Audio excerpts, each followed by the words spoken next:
축구협회 감사 및 해체 요청이라는 국민청원이 한 달 내 동의 수가 5만 명을 돌파했습니다. 가장 사랑받던 2002년에 대한민국의 세계 속의 신화를 써냈던 우리 그 축구협회가 국민들에게 최고의 기쁨, 희망을 안겨줬던 이 축구협회가 지금은 국민적인 질타의 대상이자 비난의 가장 큰 대상으로 떠오르고 있는데요. 그 이유를 제가 좀 꼽아보자면 여러 군데 여쭤봤습니다. 저도 축구 전문가는 아니기 때문에. 첫 번째, 지속된 성적 부진. 일단은 40년 만에 그 올림픽에 진출하지 못하는 초유의 상황.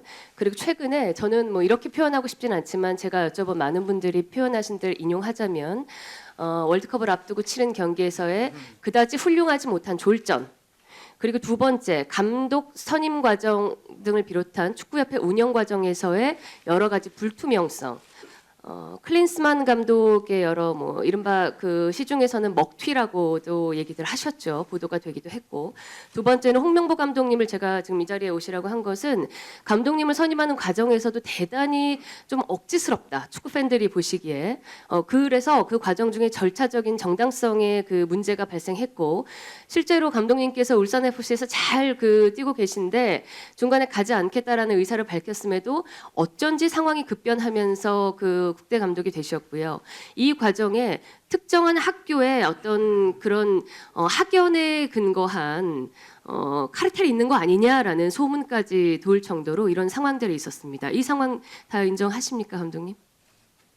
네, 뭐 의원께서 말씀하신 국가대표팀의 성적이 좋지 않은 부분에 대해서는 저희 이 현장에 있는 축구인들이 앞으로 더 최선을 다해서 노력을 하도록 하겠습니다. 그래서 뭐 몇 가지 의원님께서 말씀하신 부분은 뭐 인정을 하는 부분도 있고요. 또 제 생각은 그렇지 않은 것도 있습니다. 예, 제가 감독님을 앞으로 모신 이유는 자료 하나 띄워주십시오.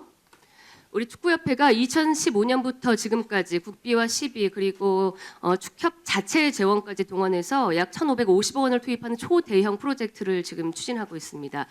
천안 축구 종합센터라는 이름으로 추진되고 있는데 2020년 3월에 축협이 이 천안 부지를 이제 지정하고 난 후에 축구센터 마스터 플랜 건축회사를 선정하기 위해서 국제 공모를 시행을 했고 6월에 네덜란드의 UN 스튜디오라는 업체가 최종 선정되는 과정이 있었습니다. 맞습니까? 네, 맞습니다. 예, 이 과정에서 근데 참 제가 의아했던 게 축구협회가 이 하는 과정에 현대산업개발, 그러니까 HDC라고 저희가 그 문서에도 나와 있는데요.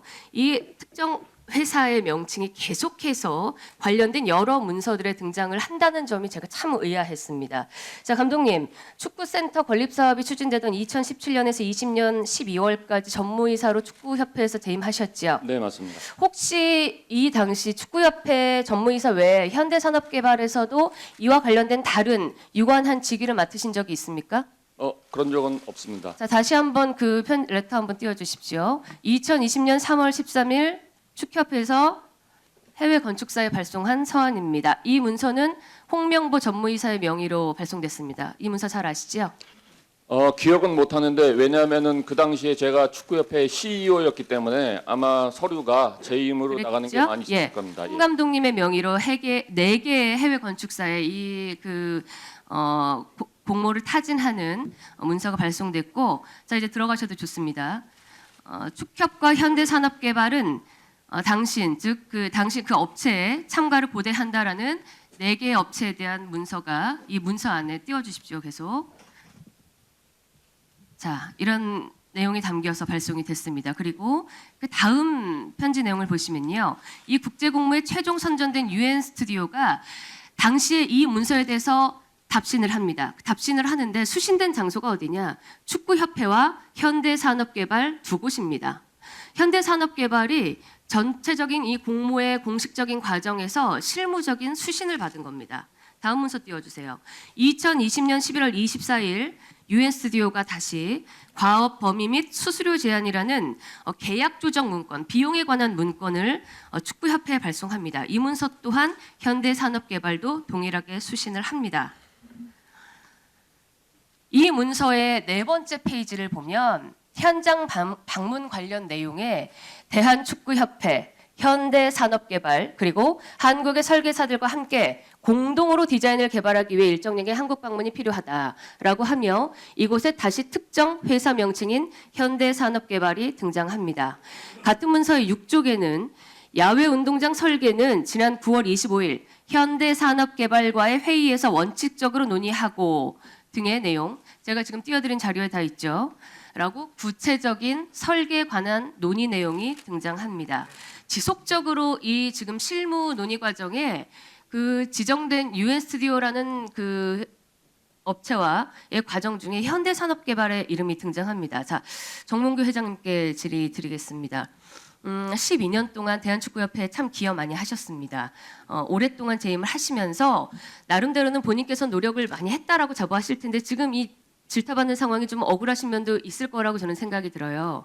그런데 이 우리가 공식적인 국가적으로 어떻게 그 축구센터를 건립하는 과정에 공교롭게도 회장님이 지금 운영하시는 현대산업개발의 이름이 공식적으로 이렇게 문서에 오고 가고 있습니다. 회장님이 지시하신 바 있습니까? 그 설계관에서 좀 설명. 단답해 주시겠습니까? 자, 회장님께서 현대산업개발의 임직원들에게 축구협회의 센터 건립에 관해서 실제적으로 개입해서 실무를 해라라고 지시하신 바 있습니까? 있습니까? 없습니까? 예안이어로 부탁드리겠습니다. 저희가 설계에 있어서 설계 5개, 6개 외국 그 설계 회사의 공모를 4개 했죠? 예. 했습니다. 아니 지시하신 바 있습니까? 현대산업개발의 일반 직원들이 축구협회 센터 건립에 참여하게끔 도와라라거나 개입하라라고 하신 바가 있습니까? 축구협회를 최대한 잘 도와줬으면 우리가 전문 지식을 갖고 있기 때문에 많이 도와달라고 그렇게 얘기했습니다. 도와주라고 얘기했습니다. 대한민국의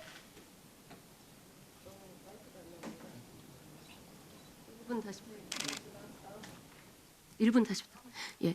축구협회는 현대산업개발 정몽규 회장의 개인적인 지역 조직이나 이런 것들이 아니라 대한축구협회, 대한민국 축구의 어떤 강령을 목적으로 해서 하는 조직인데 굉장히 아주 자발적으로 그 업체 직원들이 동원이 됐습니다.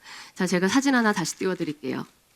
UN 스튜디오가 1차적으로 이런 내부적인 논의를 거쳐서 디자인 결과물을 보내왔고 실제 이 디자인이 해외 여러 곳에 공개가 됐습니다. 해외 매체에서는 축구의 미래를 짓기 위한 대한민국의 탐구라며 이 디자인을 소개했는데요. 자, 여러분 이 영상 속에 굉장히 눈에 띄는 부분이 하나 있죠.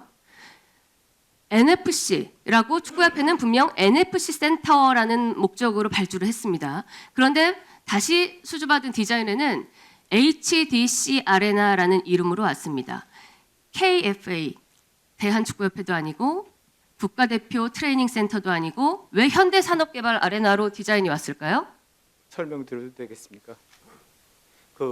뭐 말씀하신 대로 4개 건축 회사한테 저희가 공모를 했고요.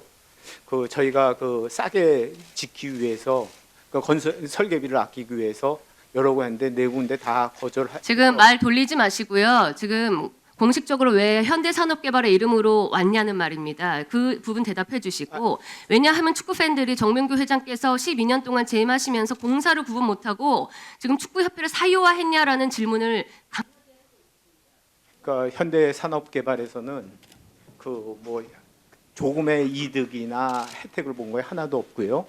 이 관련해 가지고 그리고 설계를 5억이라는 설계비를 줬는데 이 업체에 보통 이런 프로젝트는 20억, 30억 드는 설계비가 드는 프로젝트입니다.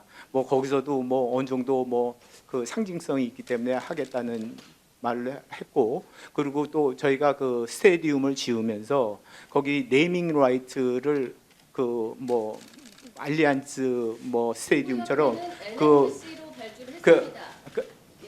네이밍 라이트를 앞으로 팔 예정으로 뭐 여러 회사랑 지금 얘기하고 있습니다. 그래서 뭐 그런 것도 설계회사에서 알고 있고요. 그래서 뭐 가칭 뭐 어느 회사 뭐 아시아나 뭐 아레나 아니면 HDC 아레나 이런 거를 다 하게 하기 위해서 했지 현대산업개발이 현대 그 축구협회에 관련돼 가지고 하나의 이득 본 거나 뭐 도와준 거는 있어도 뭐 이득 본 거 이런 건 절대로 없다고 맹세할 수 있습니다. 예, 우리 배현진 위원님 의사진행 발언. 예.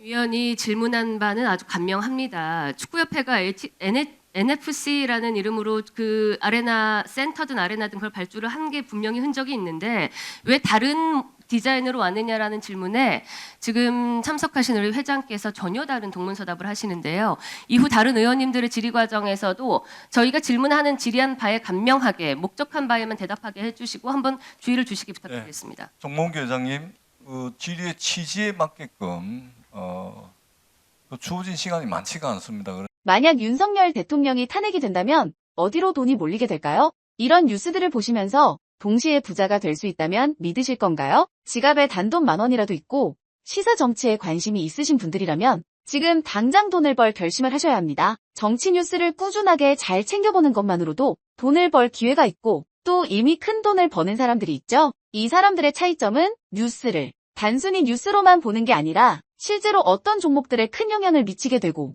그렇다면 어디에 투자를 해야 돈이 몰리게 되는지 알고 있습니다. 월급만으로는 절대 채울 수 없는 부를 축적하고 있는 것인데요. 얼마 전 한강 작가가 한국인 최초로 노벨상을 받았다는 것을 구독자 여러분들 모두 아는 사실일 겁니다. 이때 부자들은 재빠르게 노벨상 수혜주 종목들을 찾았고 그 결과 예스24라는 종목이 순식간에 이연상을 하며 200% 가까이 오르게 되었죠. 저희 구독자 여러분들은 이미 다들 아시겠지만 이 예스24 종목은 저희가 정확히 어느 가격에 매수해야 하는지 또 언제 팔아야 하는지를 정확하게 공유해드렸었던 사실이 있었죠. 투자로 부자가 된 사람들은 사소한 시사 뉴스들을 그냥 지나치지 않습니다. 전문직이 아닌데도 부자가 되는 사람들의 특징이 바로 이것인데요. 돈으로 이어진다는 경험적 확신이 있기 때문에 진짜로 급등할 수 있는 종목들에 과감히 투자해 남들과 비슷한 연봉을 벌어도 절대 월급으로는 만들 수 없는 큰 투자 수익들을 지금도 만들고 있다는 것입니다.